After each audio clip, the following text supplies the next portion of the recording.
If I could go back to college and high school and redo it all for photography, what would I do different?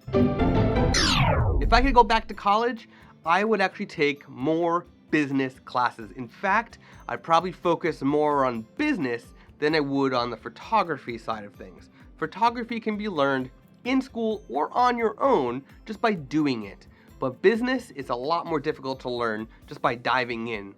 So I wish that I would have taken more business classes to learn more about how business works, because a photography business is more a business than it is photography. So if you are in college right now and you are trying to start a photography business when you're either now or out of college, take more business classes because you're gonna need it.